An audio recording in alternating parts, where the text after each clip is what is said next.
Welcome to the NHL Wraparound podcast featuring Neil Smith, President General Manager of the 1994 Stanley Cup champion New York Rangers, and longtime ESPN NHL veteran Vic Morren.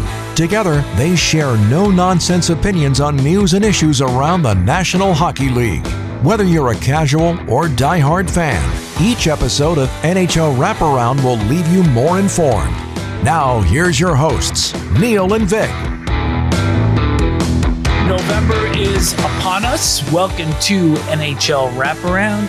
Vic and Neil with you, and shortly we're going to be joined by the GM and President of Hockey Operations for the Minnesota Wild, Bill Guerin, who is also the General Manager for Team USA, coming up in the Four Nations Faceoff, which will be taking place in February. But before we get to Bill, 3 things you need to pay attention to. And the first, Neil, is your former team in New York, the Rangers, with a couple of wins over the weekend against the Ottawa Senators and the New York Islanders. And I think Ranger fans are probably very happy at the current record that they have of 8-2-1, 17 points atop the Metro Division. I'm saying don't be fooled by this, because we saw what the Achilles heel was in the playoff series against Florida last year. They couldn't get pucks deep. They couldn't forecheck. They were hemmed in for large chunks of time in that series against the Panthers. And if anybody watched the game against Ottawa on Friday, they were out-attempted 89-35. It was almost like the Senators were Panthers light. And even on Sunday against the depleted Islanders team, both on their back line and with their forwards, they still gave up 37 shots. They still gave up 68 shot attempts. So I know that Peter Laviolette is trying to stress getting pucks deep, playing more in the offensive zone. But despite the messaging of him and Gerard Gallant before him, word isn't getting through, is it? Well, I don't think they have the player personnel to get pucks deep and to play that kind of game. I think they have the personnel to play the game they're playing and to play the game they played last year, which is a great regular season game. You know, you have 82 one-off games, and basically you can, you play your game, and they're a very good team. They're very skilled, and they depend on Shesterkin. The other thing that I think, through mentioning those stats, what comes to mind for me is that they have a world-class goaltender in Igor Shesterkin, and they play like they've got a world-class goaltender, Igor Shesterkin, that's going to take care of everything at that end of the ice. So they allow all these shot attempts and that. Well, that doesn't work when you get to the playoffs. Can they change? I don't think this personnel can change into a hard-driving, puck-chasing hockey team. I just think they are what they are. And if they hit the playoffs right, and if the right teams get eliminated, they have a chance to go all the way. But if they don't have the right teams eliminated, and they end up playing one of these north-south teams that go hard and play pucks deep and that, I think they'll be in trouble again. If you're Chris Drury, you're over 4 months away from the trade deadline, and the moves that you made back in 94 are part of hockey lore now, to take a team that was leading the NHL, but refining it to make it a successful playoff team that could go all the way. I have to think that Drury is looking at the makeup of this club, sees what he's seeing, and if you're in his shoes, where are you looking to upgrade prior to the postseason? And I know it's only November, but it's not too early to look when you look at the recent success that New York has had in the regular season. And it's really tough, Vic, because his guys that are his major cogs, Adam Fox on defense, you've got Panarin, Artemi Panarin up front, Zibanejad. These are not guys that are like, first of all, Adam Fox is a great defenseman, but he's not a big guy. You know, he needs Miller out there beside him, and he needs Ryan Lindgren out there, and he needs Trouba, because those are harder playing defensemen, tougher guys that can handle the physicality of the game, when Fox can handle the power play and getting pucks out of the zone quickly and so on. But his team doesn't have that kind of player base. Kreider is a guy that can go in hard, yes, but they just don't have it. So when you say, where would you look? I can't even answer you, because you can't trade Panarin. You can't trade Zibanejad. You're not going to trade Adam Fox. You're not going to trade any of these high-skilled, East-West type players. And you've just got to try to supplement what you have and perhaps get a harder nosed second and third line. But the first line is what it is. Yep. Certainly sounds like a middle six situation for the Rangers going forward in order to augment that team for the postseason. But a long way from that. And we will certainly address this as the season goes on. Number 2. Are the Leafs finally stable in goal with Anthony Stolarz? And once they get a healthy Joe Wall back into form, Stolarz thus far, big guy, 9th in the league in goals against average and save percentage. And he's been impressive. And he was actually terrific Sunday night against Minnesota. He gave up a fluke goal, which actually went off John Tavares' stick. That was the only goal that he gave up in regulation, and then got beaten by Boldy on the breakaway in overtime. But from this seat, it looks like there's some stability there. How do you see it? I think that's true, and I think they've struck gold with Stolarz. He's a huge guy. First of all, he takes up most of the net just standing there. I will mention too that on that breakaway by Boldy, that was a 2-man breakaway, so he had 2 on none, and so that was a tough one for him to play. But nevertheless, and Boldy made a great move on him. But I think the Leafs may have solved this with Anthony Stolarz.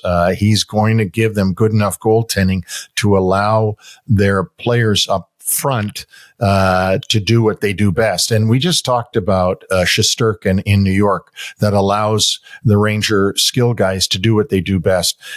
Stolarz may allow now the Leaf stars to do what they do best and not be so worried, well, if we turn it over, it could end up in the back of the net every time. So I do think that they found a good mix for them in Stolarz. Number 3, and this one is a little bit more on the obvious side, but until the situations change, we have to bring this up. The Winnipeg Jets keep rolling, 11-1 on the season, 6-0 on the road, only perfect team away from home this year. And the Vegas Golden Knights, 8-0 at home, and they sit atop the Pacific. So as we've mentioned several times, these were clubs that when we looked during the course of the offseason, heading into the new campaign, that they may take a little bit of a step back this year. Hasn't been the case. No, it hasn't been the case at all. And Vegas is a healthier team, right, than they were last season. They weren't healthy most last season. I remember George McPhee telling me that Vegas was tired last year. They had played the most games in the league at last season after going all the way the season before, and that they were a tired team. So maybe they're healthier and not as tired this year. The Winnipeg Jets, Scott Arniel's doing a great job there in his first year as head coach of the Winnipeg Jets. Surprising to everyone, but not surprising to the Jets themselves. They're playing really well, 11-1, and they're for real. You can't say at this point, well, they've just stumbled their way into an 11-1 record. They're for real, and the Jets are going to have to try to keep this going all season like they did last season. However, they can't lose it when the playoffs come, but that's a long way away. The Jets and the Vegas Knights are having a great start to their season. They certainly are. And just to touch on Winnipeg for a moment, Nikolai Ehlers with a hat trick over the last couple of games. And boy, Kyle Connor is really emerging as one of the top dynamic forwards in the NHL, both in terms of goal scoring and playmaking ability. He is. And here's an interesting thing about Kyle Connor that I noticed on TV the other day when he was on the bench. He has a number 9 written on his stick, on the handle of his stick. And then I realized, 81, 8-1 is 9. That's, I guess number 9 is his number, but he can't wear it in Winnipeg because of Bobby Hull and the retired number in Winnipeg. So he wears 81. And I wouldn't have thought of all this if I hadn't noticed on that close-up that number 9 written on the top of the stick. There's a little bit of trivia for you. There is. And like we always like to give to our listeners, a little something that you're not going to get anywhere else. My pleasure to bring in the general manager and president of hockey ops for the Minnesota Wild, and also the GM of Team USA for the Four Nations tournament this year, Bill Guerin. Bill, thanks for coming on NHL Wraparound. Really appreciate it. Yeah, thanks for having me on. This is we haven't connected in a long time, so this is great. Bill, you were part of my my histrionic time with the Rangers. You were such a great player for the Devils and a thorn in our side all the time. And I know you probably look back and just think about that one game of 1994 with Matteau and the goal and all that stuff. But we had quite a rivalry between those two teams. You know, it was incredible. And when you think back to that series, I mean, a lot of people consider that one of the best playoff series of all time. And to be a part of that, I mean, my God, it would be fun to have an alumni game. There are so many great players on both teams and spirited. I mean, I guess I would say hate. There was it was nasty, but it was fast. It was just great hockey. And I feel lucky that I was a part of that. Well, if we had an alumni game, I got to tell you, I had to get together with the players for the 30th anniversary. If you can believe it's been 30 years, we got together, organized it all, and Esa Tikkanen was there, and he looks like he ate half your team. Well, I'm not one to throw stones. I could probably stand to lose a couple pounds too, but I haven't seen Ticken, oh my God, forever, but God, was he funny. He came to the Devils shortly after that for, I think, 23 games we had him, and he was just such a character. My God, was he funny. Bill, I want to move over now to your current team, the Minnesota Wild, one of only 2 clubs with just a single regulation loss this season. And the team is just inventing literally new ways to win games. Friday, there were 2 pucks on the ice, and Marco Rossi managed to score a goal with one of them. Of course, it didn't count. And then last night, in literally an eye blink, a potential breakaway for the Maple Leafs ended up as a pass from Jared Spurgeon ahead to which ended up on Matt Boldy's stick, and a game-winning overtime goal for you guys. So just a remarkable start and a little bit of magic in the air in Minnesota. Yeah, it's been a heck of a start. I think a lot of credit all the credit goes to the players that are. They have bought into the message that John Hines has presented them with. They had a really demanding, physically and mentally training camp. And it's just, they've been fighting. They've been battling every night. The league is unforgiving, right? Everybody's good. I mean, even the so-called, worst teams or whatever are good hockey teams, and they can beat anybody. So you have to be at your best every night. And I think our guys are really focused in. And I think you made a good point that we're finding different ways to win each and every night. And I think, what the players have done is their resiliency has gotten so much better. And, they don't let little things get to them. If we're down a goal or 2 or whatever, like we were in Pittsburgh, they stick with the game plan and come back. And it's really nice to see. One of the most remarkable stats in the early part of the season is the Wild have trailed for only 58 minutes through 11 games. That's only about 9% of the total playing time. So when you're playing from behind so little and playing ahead so often, you're really dictating the terms of how you want the game to go. Yeah, and that's actually a crazy stat, but they're well prepared. They're ready to play. I think they just want to come out of the gates quickly and gain a lead. I know we were trailing Tampa Bay for a while. We were trailing Pittsburgh for a while, and then it's just kind of crazy how that's worked out. But even when we were trailing, you could see the confidence in the players, and they've just done a super job with that. And I think one of the keys too is that we've cut down our penalties incredibly. I think we're one of the least penalized teams in the league right now, and last year we were one of the most with stick infractions and things like that. We've cut out a lot of that stuff, and so not being shorthanded as much as we used to be definitely helps us.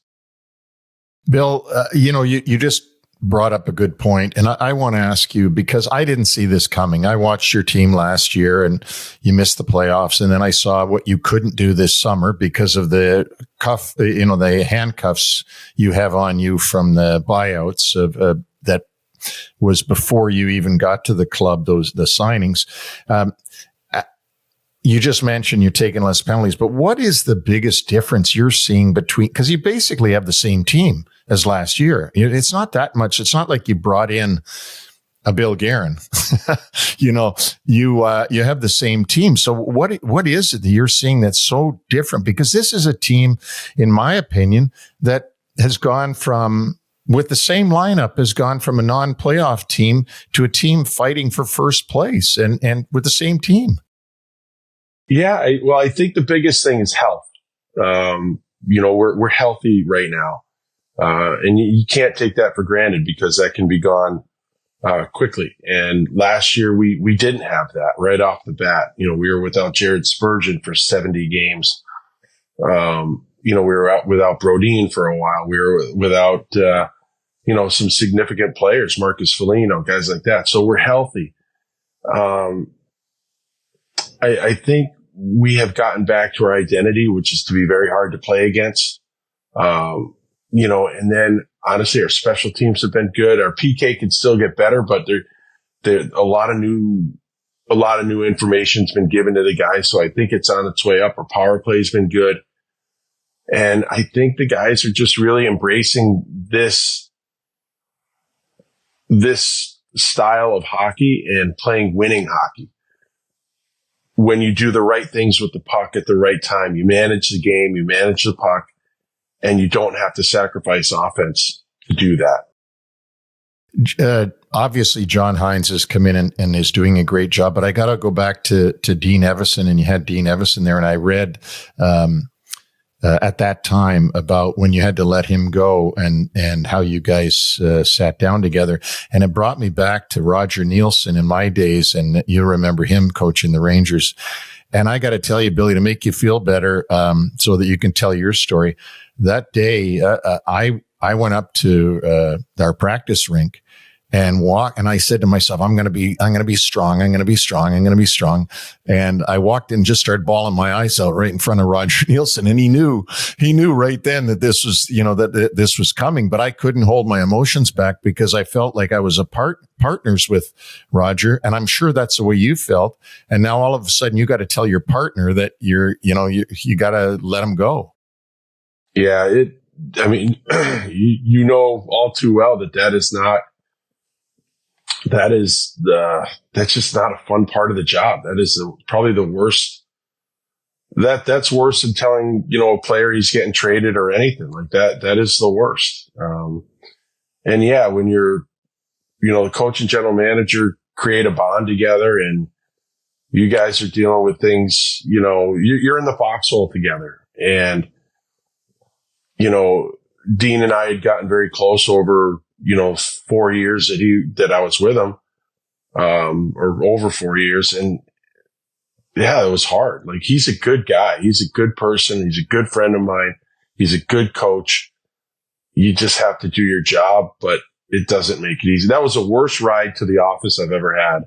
Like, it was just terrible. But, when you look back at it, Dean and I did some good work together, and we've created this friendship that's going to last a lifetime. And that's the bright side of it. Bill, Neil had touched briefly about your lineup this year, not really having changed. You've got a real good mix of veterans and youth, and you've done this with really this albatross around your neck with the 2 buyouts of Zach Parise and Ryan Suter, which accounts for about $14.3 million of dead space, which is 16.8% of the cap. Next year, that drops to $1.6 million if the cap goes up to 92.5 as expected, and it's only 1.8% of the cap. So even though the playing field gets balanced in relation to the rest of the teams, it's almost like you're going to be playing with found money going forward. Yeah, we should have more cap space. This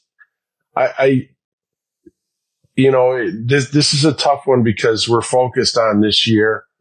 The last thing I would ever want to do is say to our players and to our fans and to our coaches, let's just wait for next year. So we're really focused in on this year. Hey, listen, a year from now, we'll have more cap space. Or less than a year, we'll be able to get more involved, maybe in free agency, or be a little more active, have some more flexibility. But I think one thing that this experience has taught us in hockey operations is a certain way to deal with our operation. And we have to make critical decisions all the time, and we have to do it with these empty cap hits. And it's really forced us to kind of dive into things, to make sure we're doing our due diligence on people that we're signing or trading for. And I think if we operate the same way when we get this flexibility, it's just going to make us better. So it's been tough. But it hasn't been like impossible. We've had good teams. We just want to take another step at some point in time. Billy, I got to ask you about Kirill Kaprizov, because he's such a great league player. I mean, an elite player. He's. I mean, can you tell us about him? And you see him all the time. We only get to see him once in a while, and he must be just such a pleasure to watch. Yeah, he really is, and it seems like this year he's really even taken another step in becoming an elite player. I mean, he's been an elite player, but it seems like this year he's going to a different level.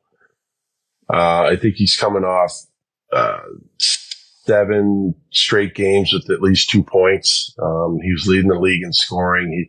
His leadership has really elevated this year.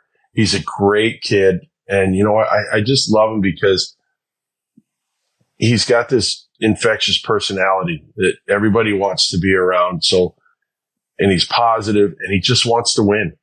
That's it. He's got, I'm not sure. I can't remember if he won the World Juniors or not, but I know he won the World Championships. He's got a gold medal. He just wants a Stanley Cup, and the drive of that play. He does remind me a lot of Sidney Crosby in the way he approaches the game. He's very serious about it, and he works hard in practice. He's demanding of his teammates. He competes like crazy during games, and he just wants to win. And he comes in like the best shape. Like I can't say enough good things about him. He's fantastic. He's making $9 million this year and next, and then he goes to market. And with the cap going up, I know that there is going to be a huge desire to sign him. And if he gets 115, 120 points, he's going to command some pretty big money. What challenges do you see in potentially getting him re-signed long term? Honestly, I don't know, just getting the contract done. I think Kirill really likes it in Minnesota. It's a great place. I think he sees the the direction of our team. And like I said, the money's the money. Like that will be there. So I'm not worried about that. I believe he believes in us, and that's the biggest thing. And that will come. I'm not really worried about it right now. We'll tackle that when we have to, but it's obvious too that he's focused on this year because he's been playing so great. And that's all I want for him, is just focus on this year, and let's get it done. We can get it done and avoid the circus. I got to ask you, in getting away from your team and talking about your other job you've got coming up as Team USA GM, it looks like you've got the Boston Mafia going into to run Team USA. You got Mike Sullivan, John Tortorella, John Hines, and David Quinn all with you. And it's tell us a little bit about the Four Nations tournament and your Team USA. Yeah, well, I like to tease those guys because they're all BU guys. So I like to just say that they're just more BU guys working for a BC guy. But they're wonderful guys. They're great coaches. They all bring different personalities and skill sets. And my time with Sully in Pittsburgh was fantastic. He just does such a great job. He's a leader. And then I've got, on the hockey operations side, Chris Drury, Bill Zito, Tom Fitzgerald, and Chris Kelleher are working with me. And I just couldn't have better people around me. They're great. And we are having so much fun at trying to put this team together. And it's incredible. Neil, we dissect players.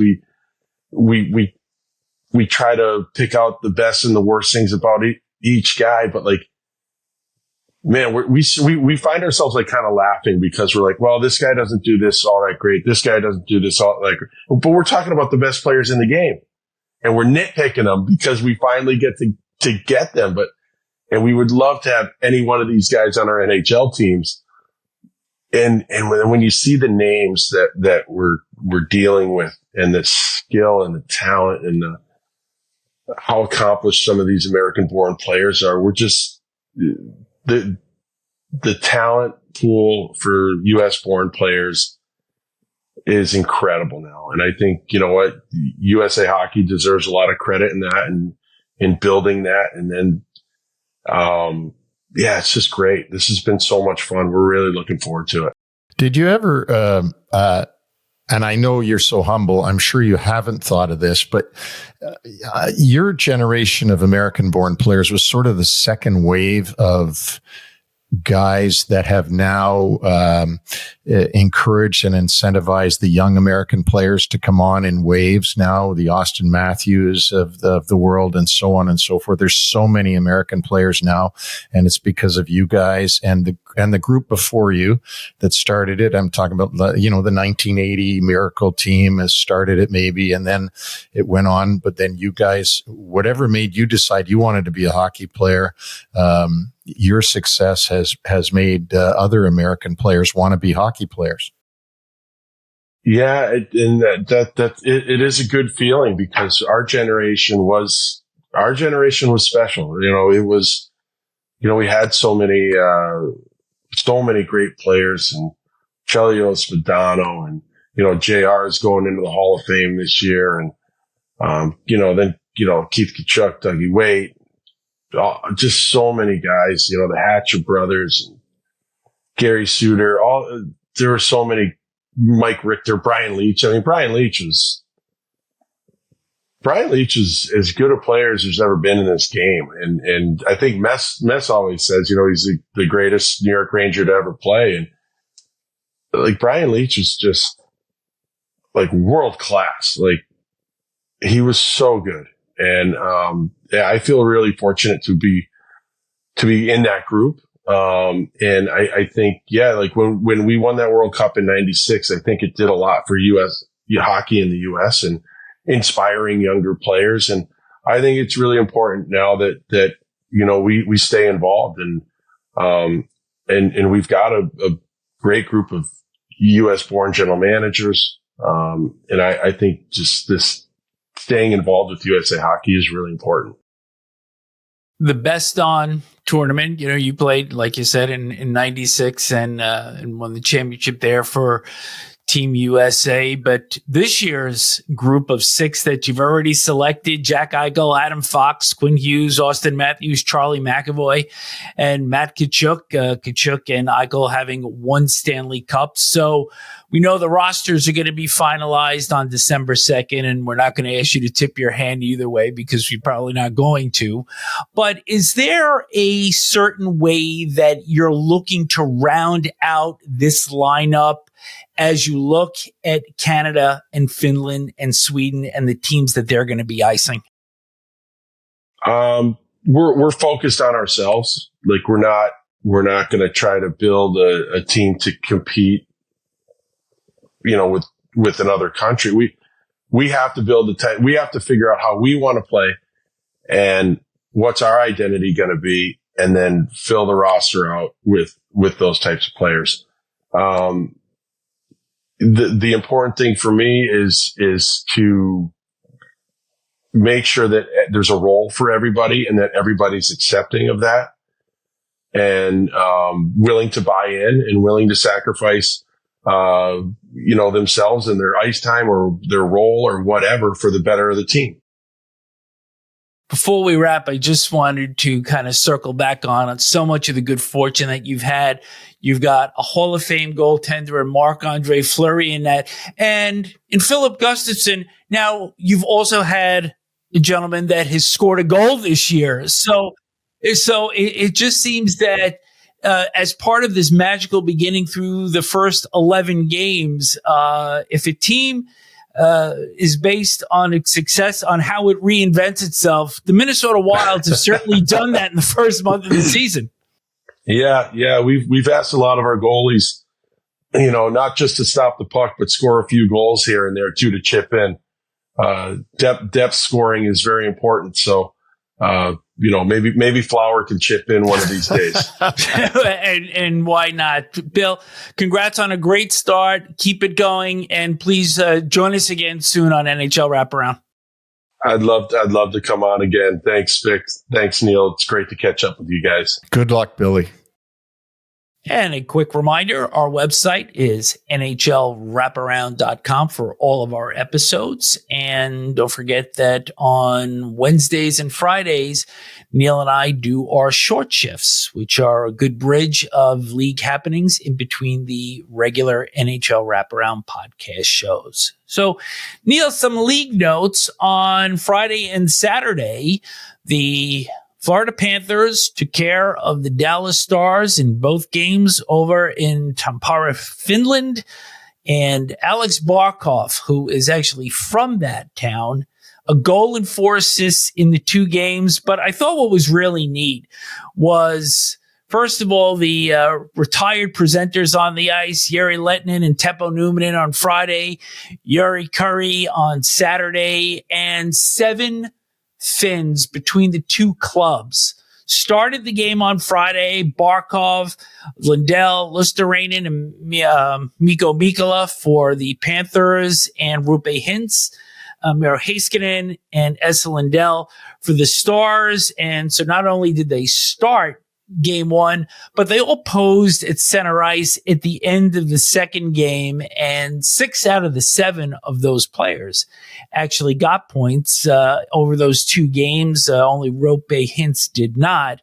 But this goes to something bigger of just the great way that the NHL really embraces its roots and goes back to these European nations where so many of the players that we enjoy in North America today actually grew up.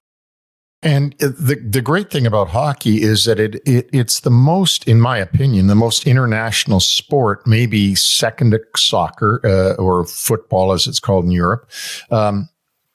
but it's the most international North American sport, meaning that there's players from all over the world that play in the NHL and that play hockey. And it is great that they can go and exhibit the National Hockey League in Finland. And especially when you have so many great Finnish players in the league at this time, and you name them the ones for both the Panthers and the Dallas Stars, who could, by the way, end up meeting in the final this year. They're two of the top teams in the league. And it really is good for the NHL, and for the NHL to get a more of a worldwide notoriety. It can only be positive. So it'll be interesting to see how the teams fare when they're back here. Is there any jet lag, or how will they do once they're back in Florida and back in Texas? Well, we're going to go domestic now. And one thing that I'm discovering, that if we make a mention of a club on either wraparound or short shifts, you can guarantee that their fortunes are going to reverse for the better or for the worse. And interestingly, on short shifts on Friday, we really took the Bruins to task for what appeared to be some very lackluster efforts last week against the Flyers, and then they were blown out in Carolina. So they respond with a couple of shutouts in Philadelphia and yesterday against Seattle. But the bigger news coming out of Sunday's game against the Kraken was David Pastrnak being sat during the third period of that game by head coach Jim Montgomery. So is this a big deal, or just something that happens during the course of a long regular season? Yeah, I think it goes into the whole way Boston has started. I mean, Montgomery had words with Marchand. We knew that in one of the games, and then Boston hasn't been performing. You've got the Swayman holdout, and then having to come right in and start playing goal immediately as the season started, and his game hadn't been up to par. So there's a lot of things going on in Boston, but I'm sure Jim Montgomery is saying, look, I've got to set the tone for this team. If we're gonna get back around and come back around and be the team we can be, I've got to set the tone, and no better place to set it than with their star players. And I'm sure by now, Jim has already had a conversation with David Pastrnak and said, "Look, here's what my expectations are. Here's what you didn't do. Come on, you've got to do better." They ended up winning that game, thankfully, so that everything is bygones be bygones. But Jim Montgomery's a good coach, and I think he's trying to get the most that he can out of a roster that started the season shaky for, a lot of reasons, and not to mention that they've got a number of new people in the lineup, and a number of people are gone from last year's lineup. And quickly on Pastrnak, to his credit, his teammates said that as opposed to maybe sulking or pouting on the bench, he was yapping it up, cheering his team on, and accepted his role on the bench for the third period like a leader. And, he's a guy that wears an A on his jersey. And so in its way, that's a really good example that he's setting that, okay, I'm not playing, I'm being disciplined here, but I'm still behind my team 100%. Oh, absolutely. And that's what you have to have the team be successful. So it looks good on him. I think it looks good on Jim Montgomery. And you can see perhaps the Boston Bruins are turning a corner here early in the season. Here's a neat one. Nikita Prischapov was called up by Colorado on Saturday. And he's not a household name. He probably will never be a household name. He was a 7th round pick in this past year's draft, and he is only the 3rd player out of the 2024 draftee pool to play in the NHL this season. Macklin Celebrini played opening night for San Jose before getting injured, and Jet Luchekov played 4 games for the Philadelphia Flyers. But Neil, this is an interesting piece of why this particular player so deep in the draft pool was actually called up. Well, and he's an older player and drafted in the 7th round. For those that might not know right off the top, is the last round of the draft. It is a 7-round draft. And so he was picked in the last round, the last pick by Colorado. But because of his age, they could put him with their American League team and didn't have to send him back anywhere. So he was playing in the American League and had impressed them enough that they called him up. And again, not as an 18-year-old. This is an older player. So, it's interesting that you don't see that happen very often. You may not see that happen again. And deemed necessary simply because of all of the injuries that the Colorado Avalanche have had up front. The good news for them is Arturi Lehkonen has now been activated. So Prischepov's stay in the NHL will probably be limited, albeit it is somewhat noteworthy, as we just mentioned. A couple of returns home for a former player and a former coach.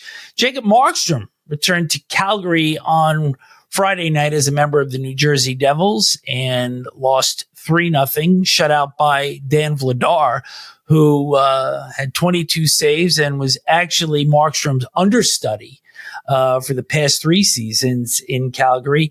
And Craig Berube on Saturday returned to St. Louis, where he was the head coach of the Stanley Cup winning Blues in 2019.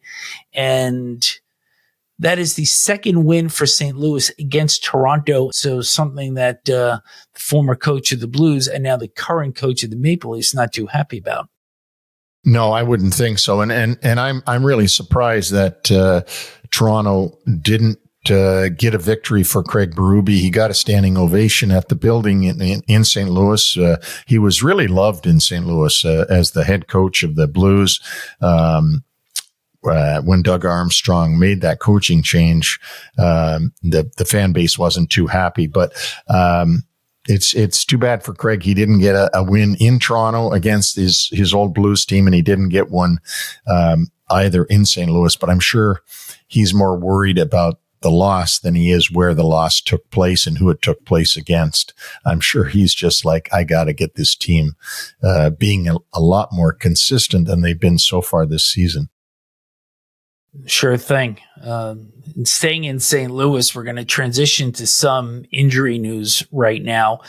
And Philip Broberg, we're still waiting word from the Blues on the extent of a leg injury. It was his right leg. He got tangled up with Mitch Marner in that game on Saturday evening. And there are varying speculations on how severe this injury is. There is a renowned doctor out there that said, well, it could be a torn ACL, MCL, meniscus, or all three, or it could be a grade 1 or 2 sprain.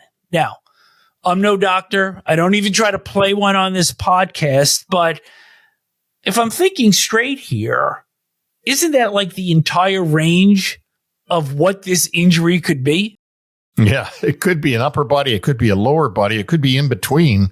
We're not quite sure, but Broberg has been very good for the Blues so far this season, and that will be a big loss if they lose him for any extended period of time, because he's been a great signing by Doug Armstrong as with the offer sheet and has really played well for them. So we'll see what happens. Second on the Blues in scoring, and this is piling on to Robert Thomas with his broken ankle, and a return of mid-December is what's expected on Thomas. So you take a look at the Blues. They're playing 500 hockey right now, and as we all know, in NHL 500, that's 82 points, and that's not going to be enough to get in the playoffs, regardless of how top or bottom heavy your conference is. You're going to need to get upper 80s to low 90s to get in. So for Doug Armstrong's club, this is a case where they're going to really have to tread water for a while until they start getting players back. And as we said, we won't know about Broberg until probably late Monday, early Tuesday, and we'll update that on Short Shifts on Wednesday. Yes, and we'll find out what what's going on there. But they, as I said, they're not really deep. And when you lose a guy like Thomas, especially, who's one of their best players on their team, first line center, and then Philip Broberg goes out of the lineup, they're going to be in tough to stay competitive and to win some games while these guys are out. Sam Ersson in Philadelphia, and their goaltending situation has been well documented, that they are thin at that position ever since having to part ways with Carter Hart due to the sexual misconduct charges that he is facing. But Ersson left Saturday's game with Boston, looked like a skate issue initially, and then turned out that it was a little something more. Reports are that this injury may only be a week with Ersson on the sideline. So that brings up Alexei Kolosov moving into the number 1 slot and Ivan Fedotov moving in behind him. So this is a critical week for Philadelphia as they continue to try to get themselves back toward the 500 mark. Yeah, and as you said, Vic, well documented the goaltending issues that Philadelphia has had, and now it gets worse with Ersson getting injured. Kolosov, as you said, coming up, and Fedotov is not ready to be a number 1 goaltender. He's not even. I don't think he's close. So, and Kolosov's not ready to be a number 1, and for that matter, Ersson's not ready to be a number 1. So they gotta. It's baptism by fire in Philadelphia for the goaltending. Here's the big one. The New York Islanders, Matt Barzal now on long-term IR, lower body injury. He's going to be out 4 to 6 weeks. Adam Pelech took a shot to the face the other night in Buffalo. He is out 4 to 6 weeks. Mike Riley, another defenseman, went down with an upper body injury. Alex Romanov, upper body injury, could not play. These are all of their left-handed shots, and this team is really being tested for their depth. And this is not to mention the injury that earlier happened to Anthony Duclair. Right, and they did win in Buffalo the other night, and then they lost. That was on Friday night, I believe, and then they lost to the Rangers. Sunday afternoon at Madison Square Garden. But I thought that they played well in both those games. Obviously, in the win, they played well, not having Barzal. And then, of course, you got more injuries in the Buffalo game.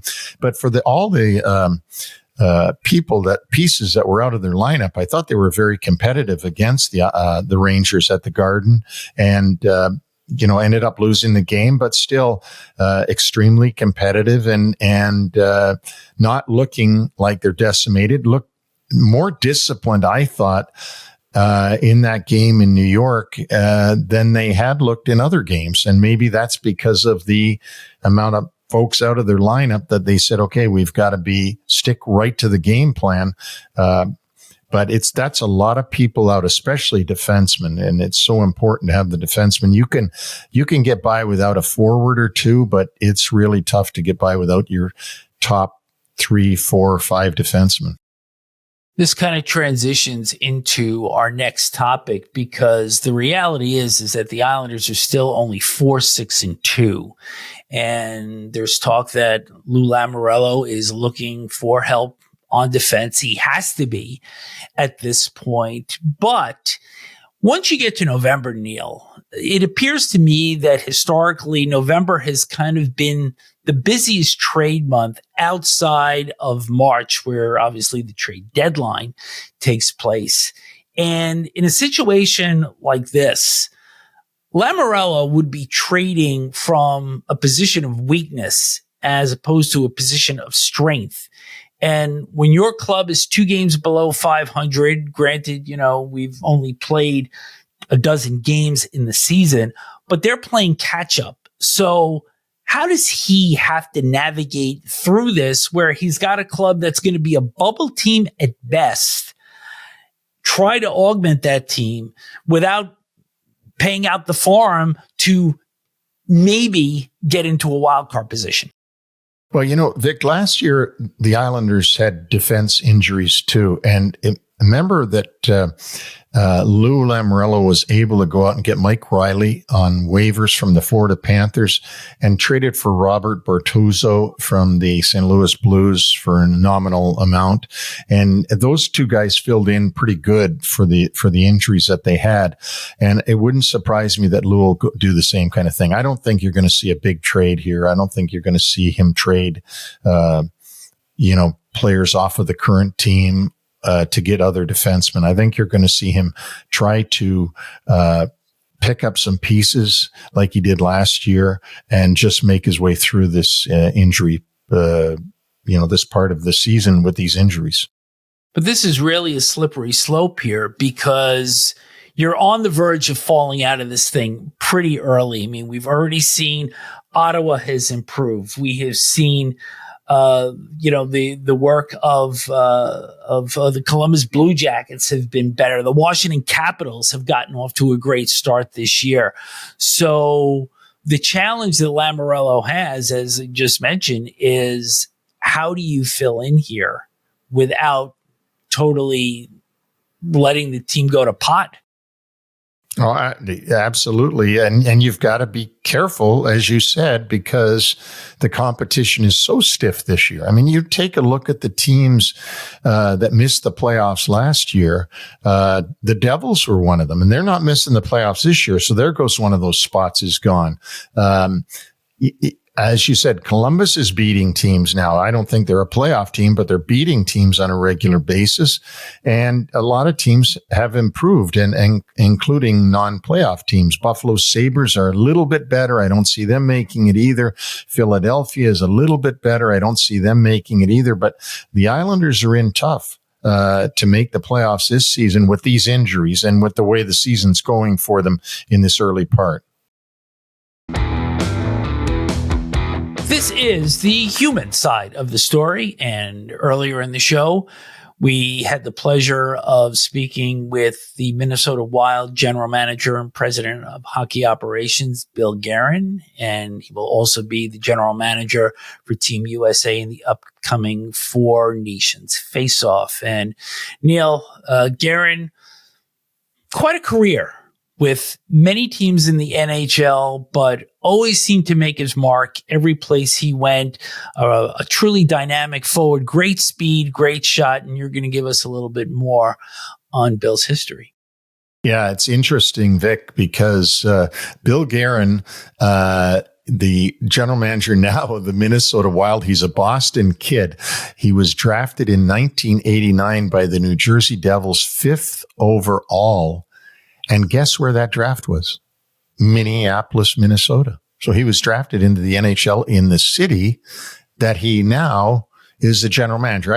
One could argue St. Paul is the city that they play in, but still, it's right there in the Twin Cities. Drafted 5th overall by New Jersey, played for the Devils 2 years later in 1991 and stayed there until 1998. They won the Cup, if you remember, in the lockout-shortened 1995 season, right after the Rangers had won it in 94. In 97, 98, he was traded to the Edmonton Oilers for Jason Arnott, which was a big, big deal at the time. Remember, Jason Arnott was a very high pick of the Edmonton Oilers, and he went to New Jersey, Billy Guerin going to Edmonton. And then in 2001, he went to his hometown of Boston, and he played in Boston, got 41 goals for the Boston Bruins in 01-02. In 02, he signed with the Dallas Stars on a 5-year deal to sign in Dallas. Things didn't go so well for Billy in Dallas, and he ended up being bought out in 2006, at which time he went and signed in St. Louis. In February of 2007, he accomplished something very few players accomplish. He played in his 1,000th game. And so right after that, he was traded to the San Jose Sharks. And in the summer of 2007, he signed with the New York Islanders and was immediately anointed the captain of the Islanders. 2 years later, in March of 2009, he was traded at the deadline to Pittsburgh Penguins. And guess what? Pittsburgh Penguins won the Stanley Cup. So Sidney Crosby was on that team. Sidney's still playing for the Pittsburgh Penguins, while Billy Guerin is now the general manager of the Minnesota Wild. Here's something fascinating. Bill Guerin is the only player to ever have scored 20 goals with 7 different NHL teams. Quite an accomplishment. Billy retired in December of 2010. He had a little bit of a tryout with the Philadelphia Flyers. It didn't go so well, so he retired. And he's doing a great job now as an executive in the league. And boy, what a career. What a player he was. He was a hard-nosed guy.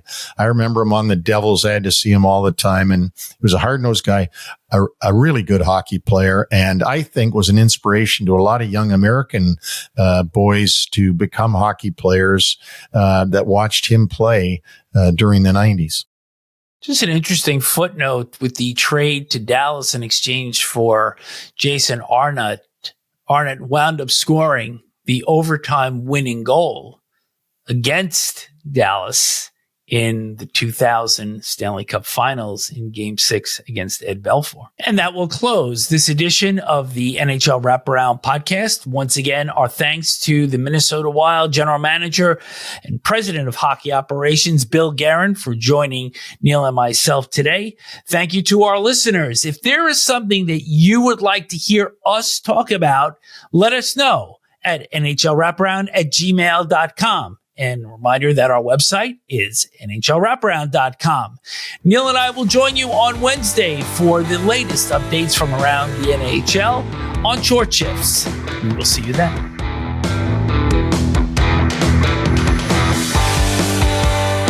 Thanks for joining us on the NHL Wraparound podcast. Don't forget to subscribe to stay up to date on all the NHL action.